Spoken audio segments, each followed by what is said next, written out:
Ladies and gentleman, क्या बांग्लादेश और पाकिस्तान मिलकर भारत को एक नई चुनौती देने की तैयारी में हैं? क्या बांग्लादेश में पाकिस्तान की सेना का पहुंचना भारत के लिए खतरे की घंटी है? और क्या इसका समाधान भारत को बांग्लादेश के खिलाफ सख्त कदम उठाकर निकालना चाहिए?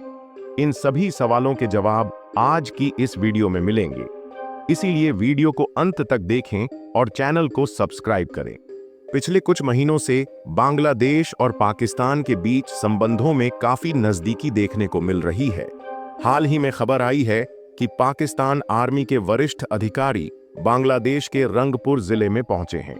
यह इलाका भारत के चिकन नेक कॉरिडोर के पास स्थित है, जो नॉर्थ ईस्ट राज्यों को भारत के बाकी हिस्सों से जोड़ने वाला एकमात्र मार्ग है। पाकिस्तान ने बांग्लादेश के साथ मिलकर एक सीक्रेट मिलिट्री मिशन की शुरुआत की है। यह मिशन भारत के लिए गंभीर चिंता का विषय है, क्योंकि इससे भारत की सुरक्षा और क्षेत्रीय अखंडता पर खतरा मंडरा रहा है। भारत का सिलीगुड़ी कॉरिडोर, जिसे आमतौर पर चिकन नेक कहा जाता है, केवल 20 से 22 किलोमीटर चौड़ा है। यह मार्ग नॉर्थ ईस्ट के 7 राज्यों को भारत के मुख्य हिस्से से जोड़ता है। यदि इस कॉरिडोर को किसी तरह बाधित किया जाए तो नॉर्थ ईस्ट राज्यों का भारत से संपर्क टूट सकता है। यह इलाका भारत की आर्थिक और सामरिक दृष्टि से भी बेहद महत्वपूर्ण है। पाकिस्तान और बांग्लादेश के हालिया कदम इस कॉरिडोर पर दबाव बनाने की रणनीति का हिस्सा हो सकते हैं।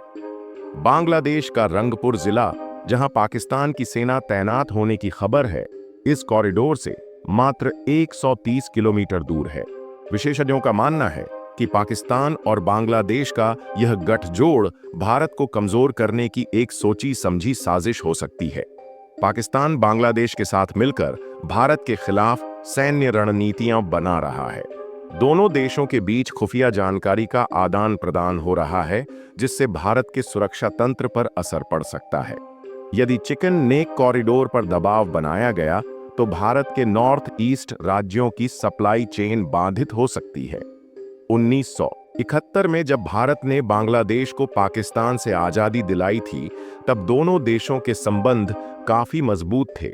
लेकिन पिछले कुछ सालों में बांग्लादेश का झुकाव चीन और पाकिस्तान की ओर बढ़ा है। बांग्लादेश में हिंदू अल्पसंख्यकों पर अत्याचार की घटनाएं बढ़ रही हैं। चीन के बेल्ट एंड रोड इनिशिएटिव के तहत बांग्लादेश को कर्ज के जाल में फंसाने की कोशिश की जा रही है।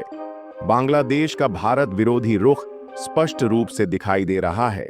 बांग्लादेश में पाकिस्तानी सेना का आना भारत के लिए कई वजहों से खतरनाक साबित हो सकता है।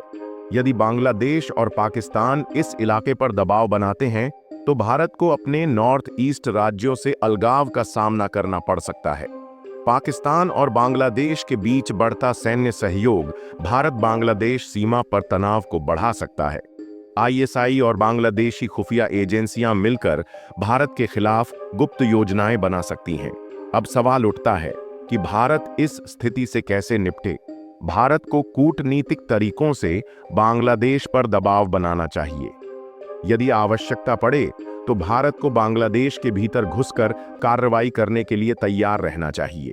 भारत को बांग्लादेश के कुछ क्षेत्रों जैसे रंगपुर, सिलहट और खुलना को अपने नियंत्रण में लेने की कोशिश करनी चाहिए। इन क्षेत्रों में हिंदू आबादी अधिक है और भारत के लिए सामरिक दृष्टि से यह फायदेमंद हो सकता है। भारत को सिलीगुड़ी कॉरिडोर की सुरक्षा को बढ़ाना चाहिए और इसके विकल्प तैयार करने चाहिए। हाल के दिनों में भारत ने कई कदम उठाए हैं। भारत अपने सीमा क्षेत्रों में सड़कों और पुलों का निर्माण तेज कर रहा है। भारत ने बांग्लादेश को चेतावनी दी है कि पाकिस्तान के साथ बढ़ते संबंध उसकी अर्थव्यवस्था और सुरक्षा के लिए भी खतरा बन सकते हैं। भारत ने अपने नॉर्थ ईस्ट में सेना की तैनाती बढ़ा दी है। भारत को बांग्लादेश के खिलाफ एक लंबी और स्पष्ट रणनीति बनानी होगी। बांग्लादेश में सरकार के बदलते रुख को ध्यान में रखकर भारत को अपने फैसले लेने होंगे। पाकिस्तान के खिलाफ अंतर्राष्ट्रीय मंचों पर आवाज उठानी चाहिए। चीन द्वारा बांग्लादेश और पाकिस्तान को दिए जा रहे समर्थन को कमजोर करने के लिए भारत को कूटनीतिक स्तर पर प्रयास करना चाहिए। बांग्लादेश और पाकिस्तान का गठजोड़ भारत के लिए एक बड़ी चुनौती है, लेकिन हमें यकीन है कि भारत अपनी कूटनीति, सैन्य शक्ति और सामरिक योजनाओं के जरिए इस खतरे से निपटने में सक्षम है। आपकी इस मुद्दे पर क्या राय है? हमें कमेंट बॉक्स में जरूर बताइए। वीडियो को लाइक करें, अपने दोस्तों के साथ शेयर करें और चैनल को सब्सक्राइब करना ना भूलें। जय हिंद, जय भारत।